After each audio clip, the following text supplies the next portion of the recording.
I know for a fact that there's quite a lot of people in the leadership of Reform thought it was insane that the police were brought in the first place. Absolutely, and the Reform Party... Politics can be a rough old business. It can, and a bit of shouting but Reform have stood no up one. against this kind of complaints culture and the weaponisation of the law and the Equality Act, and yet that was used against him.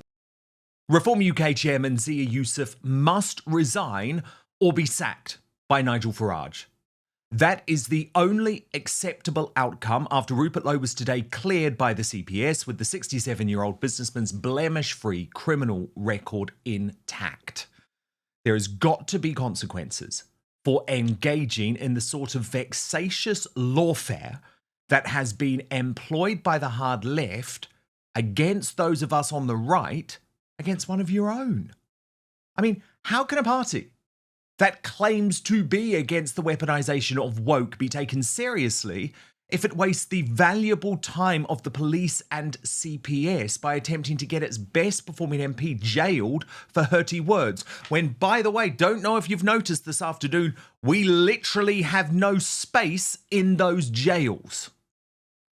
And by the way, imprisoning Rupert Lowe was absolutely what Yusuf was attempting to do when he reported the Great Yarmouth MP in a bid to destroy his political career and reputation just weeks after Elon Musk had endorsed him to lead Reform and days after an interview with the Daily Mail in which he provided some, I would argue, tepid criticism of Nigel Farage's leadership style. Now, before the local elections, I reported that Farage had turned on Yusuf over the decision to go to the cops, with the leader of Reform telling senior party figures that his under-fire chairman would have to go. Yusuf responded immaturely, lashing out on me at X for my honest reporting, daring to call me a liar. Well, is he going to make that same smear against Andrew Pearce and GB News Today, his paymasters, who confirmed my reporting when announcing the news that Rupert had been cleared? MP. I know for a fact that there's quite a lot of people in the leadership of Reform thought it was insane that the police were brought in the first place. Absolutely, and the Reform Party... Politics can be a rough old business. It can, and a bit of shouting but Reform have stood no up one. against this kind of complaints culture and the weaponisation of the law and the Equality Act, and yet that was used against him. But really, anyway, that's big news. It is big news. Yeah. I did the interview with Rupert Lowe in the Mail, which triggered the big fallout with other Reform MPs. I think he's a very impressive man. Yeah, well, he'll no doubt start his campaigns again. Now, Farage is right, by the way, to recognise the mistake, which has plunged Reform UK into a devastating civil war, trampling over the feelings of its base of loyal members, many of whom feel discarded. There was understandable disgust when I confirmed Rupert's claim that senior party figures had been spreading a malicious and untrue rumour that he was suffering from dementia. Now, announcing the CPS decision today, the head of the Special Crime Division said, following a thorough and detailed review of the evidence in relation to an allegation of threats, not even death threats, just threats, we have decided that no criminal charges should be brought against a sitting MP. Having considered a number of witness statements, we have concluded that there is insufficient evidence to provide a realistic prospect of conviction. What a waste of everyone's time. How totally irresponsible when you look at what's going on in the streets. And while GB News wants that to be the end of the story, given Nigel Farage has ordered his employer to stop covering the story, its political editor Christopher Hope soon realised that would be wishful thinking. I've just got off the phone to Rupert Lowe. He is currently on a boat off Great Yarmouth inspecting wind farms with RWE, which is a German energy company, on the way to Scroby Sands. I said to him, is this now over, Rupert Lowe, this civil war which has caused such damage to both, I think, Reform UK, Nigel Farage, yourself and others, people who support Reform UK don't want to see these battles being fought amongst themselves rather than taking on the established parties. He says it is not, and he has issued a 16-page letter before action against Zia Yusuf, the party chairman, Lee Anderson, the Reform's chief whip, and Reform UK corporately itself. And he says that unless there's a response by tomorrow, he will issue formal legal action in the High Court for defamation against those three people. This is the end of part of this saga, but by no means the end of it at all. Fascinating, Chris. That's Chris Hope. Now, within minutes, Rupert had released a blistering statement on X. It is worth me sharing it with you in full. He wrote, "This was not normal political infighting. It was a sinister attempt to weaponize the criminal justice system against me, putting not just my political future, but my liberty at risk. All because I dared to raise constructive criticisms of Nigel Farage, stood firm on deporting illegal migrants, and pushed for reform to be run democratically, not as a vehicle to stroke one man's ego." How did reform respond? With a brutal smear campaign. For the sin of asking legitimate questions about the party's direction, policies, and leadership, I was vilified and targeted. I am ashamed to have shared a parliamentary platform with them. Ashamed to have trusted them, ashamed to have called them friends. Farage is no leader, he is a coward and a viper. I feel deeply embarrassed that I ever thought he was the man to lead. It's my view that the police process was weaponized to silence a party colleague who raised reasonable concerns. If Farage were ever to control the vast power of the British state, I believe he would not hesitate to do this to his adversaries, what they have tried to do to me. With real power, I fear he would wield that immense responsibility to crush dissent, as he has done time and again over the years. Smearing my innocent staff in a pathetic attempt to attack me was disgusting, alongside briefings to journalists from senior reform figures suggesting I had dementia, the lowest, vilest tactics I have seen in my 67 years.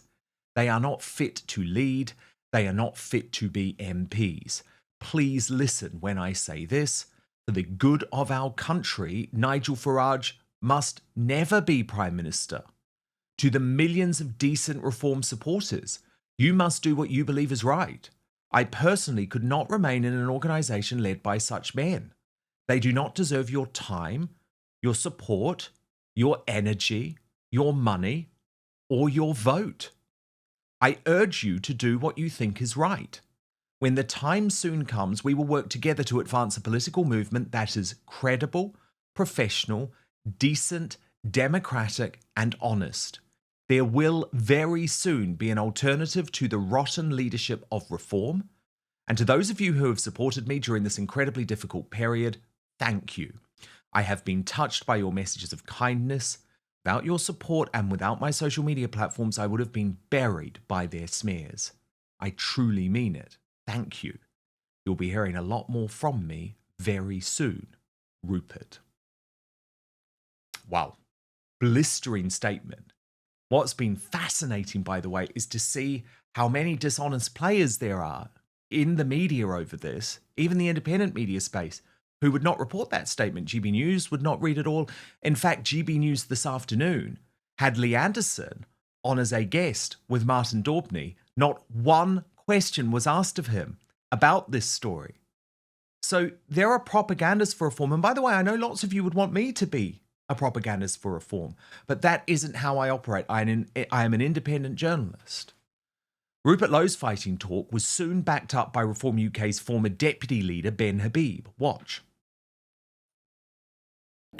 Almost invariably, instead of thanking them for their services and commending them for what they've done, the leadership of reform has sought to ruin their reputations.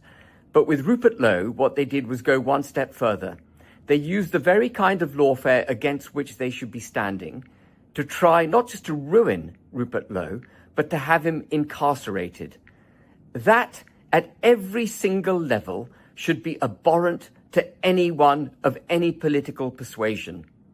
But it should be particularly concerning for those of us who had put our hopes in reform, because if this party and its leadership does not have a moral compass and does not have a political philosophy that's built on integrity, it cannot be trusted in any shape or form to deliver this country from the very dangerous position in which this country now finds itself, in part put there by the kind of lawfare that they try to use against Rupert Lowe. This country needs an honest, decent, pro-British political force which is actually going to act with integrity, without fear, without favour, and deliver for this country. That cannot be Reform UK under the leadership of Zia Yusuf and Nigel Farage. A new political force is needed. Watch this space.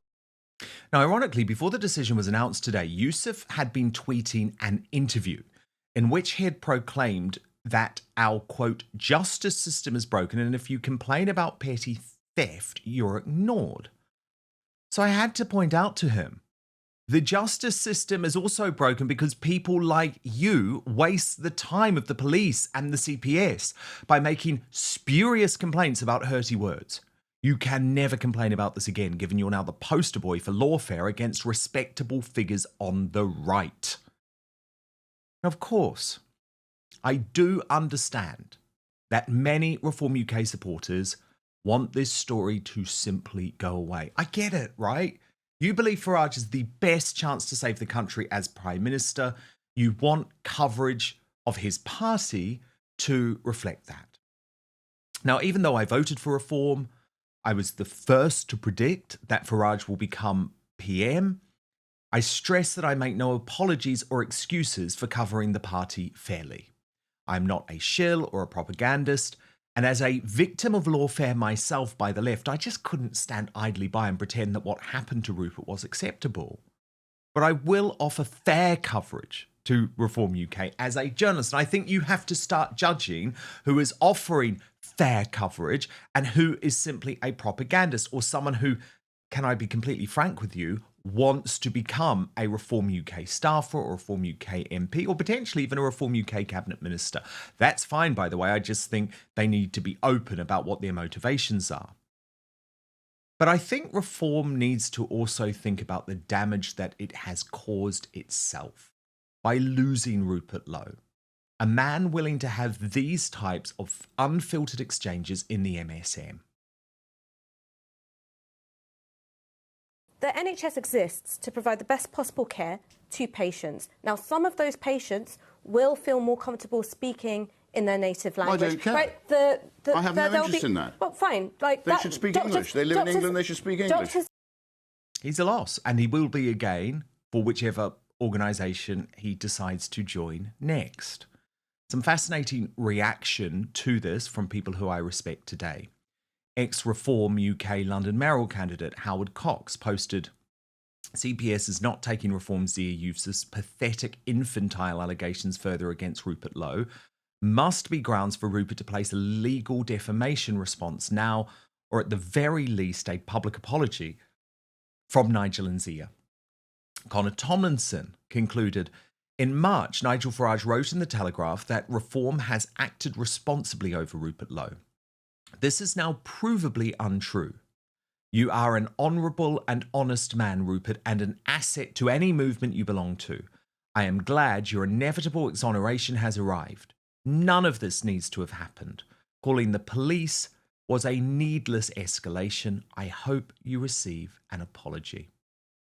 And as is so often the case, it's very often the responses from you, members of the public, that resonate most with me. And I want to share with you a post on X from Scott Lewis, which really struck a chord with me. I don't know Scott Lewis, but I followed him after this. He wrote, they tried to bury Rupert Lowe. Now they've created a monster. The case is dropped. The chains are off. And what walks free is not a man, but a mission. You don't survive a political crucifixion and come back the same. You come back to burn the system that lit the match. Reform wanted silence. What they unleashed is the man who will save Britain and bury them in the same sentence. Brace yourself. Rupert's rise is just the beginning. Now, Father Calvin Robinson is here. But first, Father's Day, just around the corner. Did you remember that, by the way? And are you thinking right now, I have to buy something for my dad? Well, let me tell you, Your dad does not need another coffee mug or pair of socks. It's time to give him something he'll actually use. So meet the Chairman Pro from Manscaped. It is the perfect Father's Day gift for the dad who deserves to look and feel his best. This isn't just any razor. The Chairman Pro is a high-tech, dad-approved grooming upgrade. It's an electric face shaver that can tackle up to 5 days of growth and features 2 interchangeable blade heads. Whether he's cleaning up for golf, dinner, or just another accidental nap on the recliner, make sure he does it in style. The Chairman Pro is perfect for the dad who taught you how to shave and now needs a reminder how it's really done. So have him join the over 12 million men worldwide who trust Manscaped by using the code Outspoken for 15% off your entire order at manscaped.com. Now, what's particularly brilliant about this product is that it has 2 interchangeable skin-safe blade heads. The first, the skin-safe 4-blade foil, is for that super close shave, and the skin-safe stubble trimmer is for that sophisticated 5 o'clock shadow look. Both are designed to help reduce razor burn and irritation so skin feels smooth and comfortable after every shave. Flex Adjust technology features a 360-degree contouring head and blades that flex and adjust to the contours of the face and neck, helping maintain great contact at skin at every angle. It is waterproof and it has up to 75 minutes runtime on a single charge. Manscaped also, by the way, comes with a 2-year warranty on all powered devices, which gives you peace of mind with every use. So get your dad a Father's Day gift he'll actually use and get the Chairman Pro for 15% off with code Outspoken at manscaped.com. Let me repeat, that is 15% off your entire order with the code Outspoken at Manscaped. But now, back to the show. Father Calvin, great to see you. I thought that post on X from Scott Lewis, who is clearly a brilliant writer, by the way, well done, Scott, really resonates with people like yourself, people like me, who have seen what happens, how difficult it is when the system does try to crucify us, to shut us down, to silence us. And in this case, okay, sure, it was Reform UK that was doing the silencing, but that doesn't make it acceptable just because they're an organisation of the right, does it? Actually, that makes it even worse because Reform UK is supposed to be fighting against the establishment. And as some of us have been saying all along, it seems they want to be a part of the establishment. And they're copying the mechanisms, the tools, the weapons that the establishment uses to silence, to censor, and to shut down opposition. That's not good. It's not healthy. If we want a right that is founded on British principles, that is just, that is different to the establishment, then Reform could stand up and be that right, but it has to operate in a different way.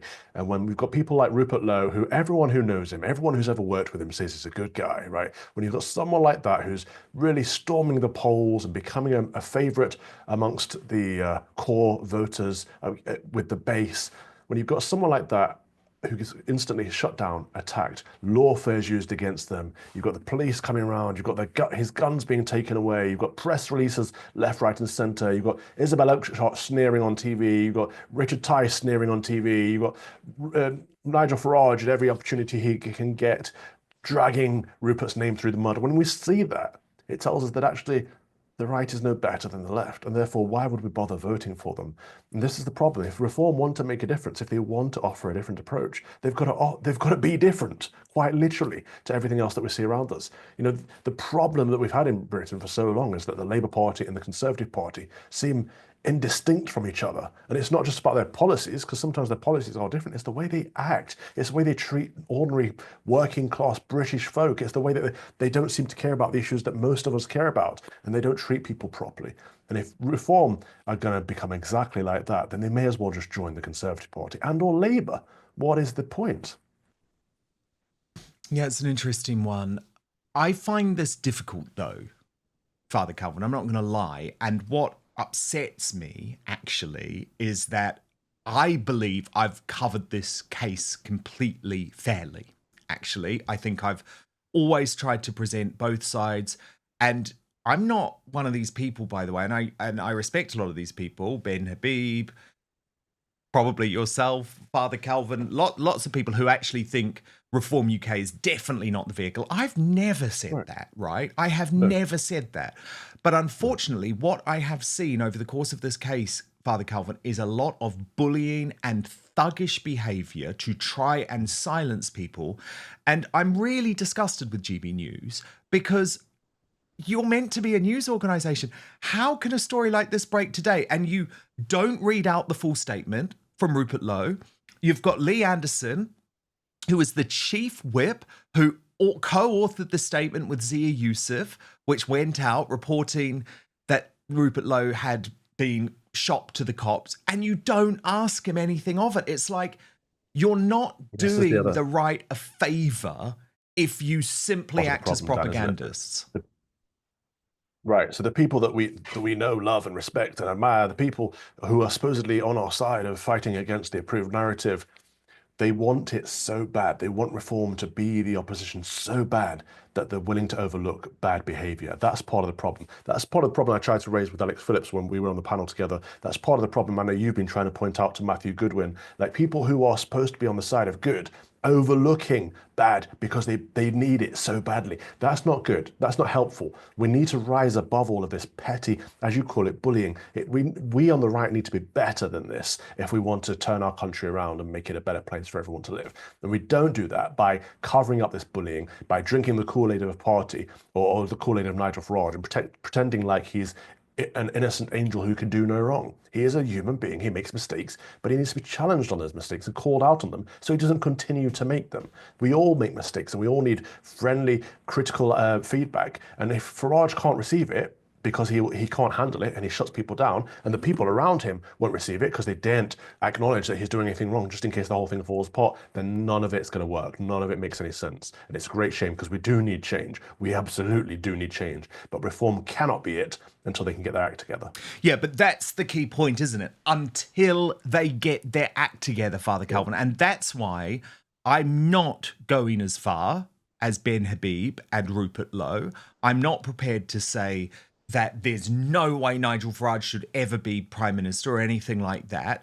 But what do you think of my call as a first step that Zia Yusuf has to resign or be sacked if Reform UK wants to move forward from this very, very ugly chapter? I think it's a good first step that Mohammed Zia Yusuf should step down. He should have nothing to do with British politics. He shouldn't be involved in the first place. The fact that he got this instant promotion to chairman by dropping a few grand on Farage, again, doesn't shine a good light on the Reform Party. But you find yourself in a difficult position, Dan, because you are very fair and balanced on this, far more so than someone like me who can never vote Reform again. But you are trying to be balanced, and you will be attacked because of it from both sides, particularly the Reform camp right now, because again, they want everyone to be drinking the Kool-Aid. And you're not drinking the Kool-Aid. You're trying to offer them fair and balanced criticism. They won't like it. No, they won't. And it's very interesting to me because I do think that there has to be true independent journalism in this country. And sometimes, unfortunately, that does mean exposing wrongdoing from your own side. But I find it shocking, Father Calvin, that people can't see that what happened was wrong. And so what my very, very strong suspicion is that they know it's wrong, but they're not prepared to tell you it's wrong. The public. And I hate that. I absolutely hate that. Just like I hate the cover-up over Slippery Starmer, because they're all talking about his private life, but they don't believe you deserve to know. And so I would have had a lot more respect for Matt Goodwin, for example, if he had come out and said quite clearly, this was disgusting what happened. I do support reform, but I cannot support the actions of reporting one of our top performing MPs to the police. And the thing is, I just say to all of those people who are involved in reform right now, if you don't stand up for this, it could be you next. And that was sort of our message at GB News, wasn't it? Because we've been through this. If they can do this to us, original loyal members of this channel, they could do it to you. But unfortunately, what you see happen in these cases, Calvin, is people don't tend to be brave. It tends to work. They tend to toe the line. They tend to self-censor. And it's really disappointing. Well, it shows a lack of integrity. Like, I could never trust someone like, if I've known Matt Goodwin for years, I could never trust him again. Because I can see that he's in the midst of it all. He sees how corrupt it is. He sees the bullying. He sees the bad behavior. and he glosses over it. In fact, he worse than glosses over it. He attacks anyone that dares point it out. And that's exactly what Sir Keir Starmer does when we talk about grooming gangs, or we talk about 3 young British girls being killed. He would rather say, how dare you point that out, you racist, far-right bigots, than address the issue at hand, which is the important issue of girls being killed or girls being groomed and raped. This is exactly the same scenario that we're seeing in Reformed with the Kool-Aid drinkers. Of course, it's not the same cause, it's not the same issue, but it's the same scenario in that they brush over bad behaviour, they brush over the dirt because they want to protect something that they see as more important, which is Nigel Farage and the Reform Party. Yeah. And I'm sorry. Because their argument, though, which I do hear, is that saving the country is more important, but you only save the country if you allow great men like Rupert Lowe into your movement, because you're not going to save the country on your own as the country is more important than the personality cult. Indeed. But what happens now, Father Calvin? Because we've got this rival movement, the Integrity Party, being set up by Ben Habib. Doesn't that just risk dividing the right even further? Yeah, it does. It does. Of course it does. All these parties on the right risk dividing the right, but there's no choice. There's no option at the moment. People want to do things properly, and I think it's quite right for Ben Habib to want to do it properly after seeing how poorly it's been done. No matter how much time and money he's sunk into reform, he couldn't shape it, couldn't help form it. So he's got no option but to form his own party, and we do need people to vote for. And perhaps in 3 or 4 years' time, whenever the next election is, they may be at a point in the relationship where they're able to have some kind of deal, some kind of pact where they won't stand against each other. Who knows? A lot can happen in politics. But even if they don't, I think he's absolutely right to make a stand. I wish more people would make a stand. But people shut this down and say, you're dividing, you're dividing, you're dividing. Well, what's the answer? Then none of us stand, and we just leave it to the worst people that are going to stand, and just leave it to them. And then we end up with more of the same that we've had over the last couple of decades. Indeed. And what's quite interesting is we have just seen Isabel Oakeshott respond. You mentioned her earlier. I think it's worth pointing this out because she has basically become a sort of spokesperson for the Reform leadership. This is just in. She's written on X, I know the dying Tory party wishes it were true, but there is no row engulfing Reform. There is one embittered ex-member making a lot of noise. I think we've seen that voters don't care. Rupert has replied to that post saying, the Reform leadership tried to put me in prison on false allegations because I questioned your Messiah. So I'm sure you'll forgive me if I am a little embittered at your party's weaponization of woke lawfare. But Calvin, again, I'm like, it doesn't matter to me if it has impacted the polls or not. Sometimes in life, there's just right and wrong. Absolutely. And reporting someone to the police, trying to destroy their life, trying to destroy their reputation. Maybe people don't know what that's like until it happens to them. It has happened to me. It is disgusting. We cannot just stand by and watch that happen to someone who we respect, or actually someone we don't respect, an innocent person. That is a very good point. It's happening to me right now. People are still smearing me as an anti-Semite. As we speak, press releases are going out. I won't address them because it's beneath me at this point. But people who haven't been through it just see it as on the periphery, and it's like, okay, so that person's been accused of whatever. But of course it affects you. And someone like Rupert Lowe, who's worked hard all his life to be a man of honour and man of integrity, is called what was he called? A misogynist and a bully and all these things that he wasn't. It's not nice to have your character smeared and discredited and your reputation damaged over falsehoods, over lies, over disinformation, misinformation, all of that stuff. And so you're absolutely right that it's just wrong, regardless of how it affects the polls. But of course it does affect the polls.